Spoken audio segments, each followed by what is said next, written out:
नमस्कार, मैं हूं अंकुर और आप देख रहे हैं सत्यहिंदी.com।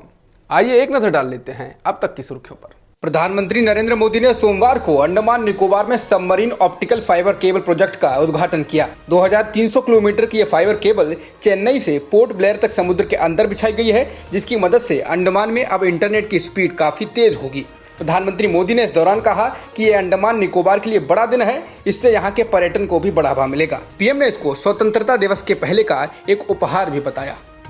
जम्मू कश्मीर में बीजेपी नेताओं पर एक के बाद एक हमले हो रहे हैं। रविवार को भी कश्मीर के बडगाम में पार्टी के एक नेता को संदिग्ध आतंकवादियों ने गोली मार दी। वह गंभीर रूप से घायल हो गए। इसके बाद पार्टी के कई नेताओं ने इस्तीफा दे दिया।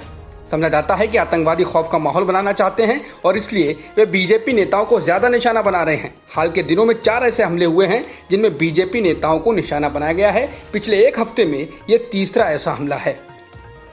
प्रशांत भूषण के खिलाफ उच्चतम न्यायालय की अवमानना के 11 साल पुराने मामले में आज सुप्रीम कोर्ट में सुनवाई हुई, जहां कोर्ट ने प्रशांत भूषण के स्पष्टीकरण को मंजूर करने से इनकार कर दिया। मामले की अगली सुनवाई 17 अगस्त को होगी। सुप्रीम कोर्ट को यह तय करना था कि मामले में वह स्पष्टीकरण को मंजूर करे या अदालत की अवमानना के लिए कार्रवाई आगे बढ़े। यह केस भूषण की ओर से तहलका को दिए गए इंटरव्यू को लेकर है। इसमें उन्होंने आरोप लगाया था कि भारत के 16 मुख्य न्यायाधीशों में से आधे भ्रष्ट थे।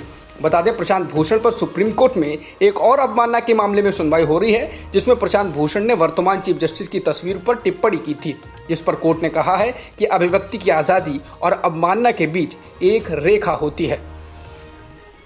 डीएमके की नेता कनिमोझी से एयरपोर्ट पर हिंदी में सवाल पूछने को लेकर हुए विवाद पर अब कांग्रेस के वरिष्ठ नेता पी चिदंबरम ने ट्वीट कर लिखा है कि चेन्नई एयरपोर्ट पर डीएमके सांसद कनिमोझी के साथ जो हुआ वह कुछ नया नहीं है। मैंने भी ऐसे कई तंज सरकारी अफसरों, आम लोगों से सुने हैं जो मुझे फोन पर बातचीत या आमने सामने की बातचीत के दौरान हिंदी बोलने के लिए कहते हैं। इसके साथ ही उन्होंने ये भी कहा कि अगर केंद्र सरकार चाहती है कि हिंदी और अंग्रेजी देश की सरकारी भाषा बने तो सभी केंद्रीय कर्मचारियों को इन भाषाओं में निपुण करना चाहिए और हिंदी बोलने वाले अफसरों को भी अंग्रेजी सीखनी चाहिए। उत्तर प्रदेश के हापुड़ जिले में पिछले गुरुवार को एक 6 साल की बच्ची का अपहरण करके उसके साथ बर्बरता से रेप किया गया। 4 दिन बीत जाने के बाद भी पुलिस अभी भी मामले में एक भी गिरफ्तारी नहीं कर पाई है। पुलिस ने बच्ची के परिवार और पड़ोसियों के साथ बातचीत के बाद 3 स्केच जारी किए हैं जो एक ही व्यक्ति के हो सकते हैं। जानकारी है कि बच्ची को दिल्ली से 100 किलोमीटर से भी कम दूरी पर स्थित गढ़मुक्तेश्वर इलाके में उसके घर के सामने से अगवा किया गया था। सुशांत सिंह राजपूत केस में उनकी गर्लफ्रेंड रिया चक्रवर्ती से ईडी आज दूसरे दौर की पूछताछ कर रही है। रिया से सुशांत के पैसों को लेकर सवाल पूछे जाएंगे। मालूम हो, सुशांत के पिता ने करोड़ों रुपए की गड़बड़ी का आरोप लगाया है। हाल ही में एक हैरान कर देने वाला मामला सामने आया है, जिसमें एक आयरलैंड में बैठे फेसबुक के कर्मचारी ने मुंबई में एक शख्स को आत्महत्या करने से रोक लिया।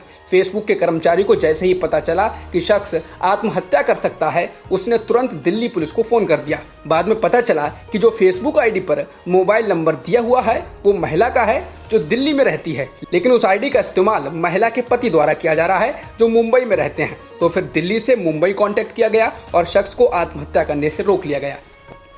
इंडियन प्रीमियर लीग यानी आईपीएल के टाइटल स्पॉन्सर की दौड़ में एक और कंपनी का नाम सामने आ रहा है। नवभारत टाइम्स की रिपोर्ट के अनुसार चीनी मोबाइल कंपनी वीवो के इस साल के लिए टाइटल स्पॉन्सर से हटने के बाद योग गुरु बाबा रामदेव की कंपनी पतंजलि भी इस दौड़ में शामिल हो गई है। कंपनी की ओर से इस बात की पुष्टि भी की गई है। पतंजलि के प्रवक्ता एसके तिजारावाला ने कहा कि हम इस साल आईपीएल की टाइटल स्पॉन्सरशिप के बारे में सोच रहे हैं, क्योंकि हम पतंजलि ब्रांड को एक वैश्विक मंच पर ले जाना चाहते हैं। पूर्व भारतीय राष्ट्रपति प्रणब मुखर्जी कोरोना से संक्रमित हो गए हैं। पूर्व राष्ट्रपति ने खुद ट्वीट कर इसकी जानकारी दी है। भारतीय हॉकी टीम के फॉरवर्ड मनदीप सिंह कोविड-19 के लिए पॉजिटिव पाए गए हैं। वे कोरोना से संक्रमित होने वाले 6ठे राष्ट्रीय हॉकी खिलाड़ी हो गए हैं। भारत में एक दिन में 62,000 से अधिक कोरोना के मामले दर्ज किए गए हैं और एक दिन में 1,000 से अधिक लोगों की मौत भी हो गई है, जिससे कुल संक्रमितों का आंकड़ा 22,15,000 के पार हो गया है और कुल मृतकों की संख्या 44,000 के पार हो चुकी है। फिलहाल एक्टिव केस 6,34,000 से ज्यादा हैं। भारत में एक दिन में 4,77,000 से अधिक सैंपल्स की टेस्टिंग की गई है, जिससे देश में अब तक हुई कुल टेस्टिंग का आंकड़ा 2,45,00,000 से अधिक हो गया है। जॉन्स हॉपकिंस यूनिवर्सिटी के मुताबिक दुनिया में संक्रमितों की संख्या 1,97,00,000 से अधिक हो गई है और मृतकों की संख्या भी 7,30,000 से ज्यादा हो चुकी है। फिलहाल 1,28,00,000 से ज्यादा लोग ठीक भी हो चुके हैं। जॉन्स हॉपकिंस यूनिवर्सिटी के अनुसार अमेरिका में संक्रमितों की संख्या 50,44,000 से ज्यादा हो गई है और कोरोना से मरने वालों की संख्या भी 1,62,000 के पार निकल चुकी है।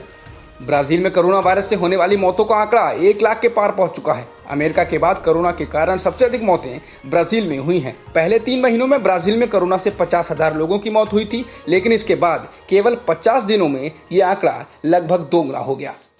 अब तक की खबरों में इतना ही। बाकी खबरों के लिए बने रहिए सत्यहिंदी.com के साथ।